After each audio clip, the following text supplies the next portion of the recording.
વિરામ બાદ સ્વાગત। એક મહત્વપૂર્ણ સમાચાર અત્યારે સામે આવી રહ્યા છે। સમાચાર મળી રહ્યા છે ગીર સોમનાથ જિલ્લાથી। ખનીજ ચોરીના કેસ સાથે જોડાયેલા સમાચાર અત્યારે પ્રાપ્ત થઈ રહ્યા છે। કોંગ્રેસના ધારાસભ્ય ભગવાન બારડની સજા પર સેશન્સ કોર્ટે સ્ટે સંભળાવ્યો છે। 2 વર્ષ અને 9 મહિનાની સજા પર સેશન્સ કોર્ટે સ્ટે આપ્યો હોવાની જાણકારી સામે આવી રહી છે। કોંગ્રેસના ધારાસભ્ય છે ભગવાન બારડ કે જેમની સામે અસંપૂર્ણ કેસ ચાલતો હતો અને 2 વર્ષ 9 મહિનાની સજા પણ સંભળાવવામાં આવી હતી। જો કે હવે સેશન્સ કોર્ટ દ્વારા સ્ટે આપવામાં આવ્યો છે।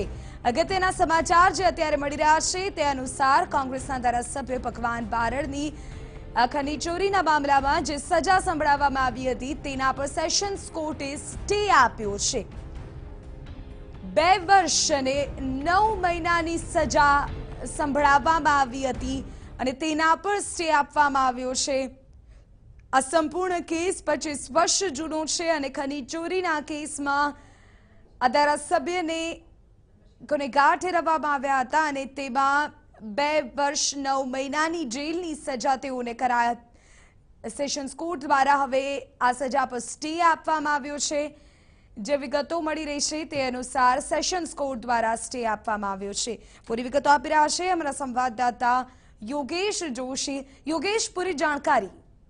જી, વાત કરવામાં આવે તો તાલાળાના ધારાસભ્ય ભગવાનભાઈ બારડ જે છે એમને અગાઉના એક ખનીજ ચોરીના કેસમાં સૂત્રાપાડા ફર્સ્ટ કોર્ટે 2 વર્ષ અને 9 મહિનાની સજા કર્યા બાદ વિધાનસભાના અધ્યક્ષ દ્વારા તેમને સસ્પેન્ડ કરવામાં આવ્યા હતા અને કોંગ્રેસ પક્ષમાં રાજ્યવ્યાપી જેના પડઘાઓ પડ્યા હતા અને આવેદનો અને ઉપવાસ આંદોલનો પણ શરૂ કરાયા હતા। ત્યારે વેરાવળ સેશન્સ કોર્ટમાં આ બાબતની અરજી કરાતા વેરાવળ સેશન્સ કોર્ટ દ્વારા ગઈકાલે મોડી રાત્રિના એને કન્વેયન્સ સ્ટે આપવામાં આવ્યો છે।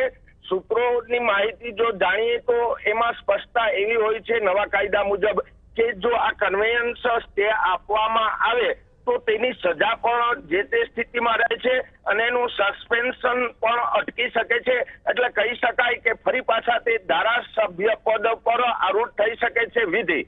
આભાર યોગેશ, તમામ જાણકારી બદલ। તો જે અમારા સંવાદદાતાઓ વિગત આપી રહ્યા છે તે અનુસાર કોંગ્રેસના ધારાસભ્ય ભગવાન બારડની સજા પર સેશન્સ કોર્ટે સ્ટે આપ્યો છે। આપણે જણાવી દઈએ કે તેઓને સજાની જાહેરાત થતાં જ રાજકારણમાં પણ અનેક ગરમાવો આવ્યો હતો। ત્યારે હવે જોવાનું એ રહેશે કે અન્ય શું પ્રતિક્રિયાઓ રાજકીય નેતાઓની આ મામલે આવે છે।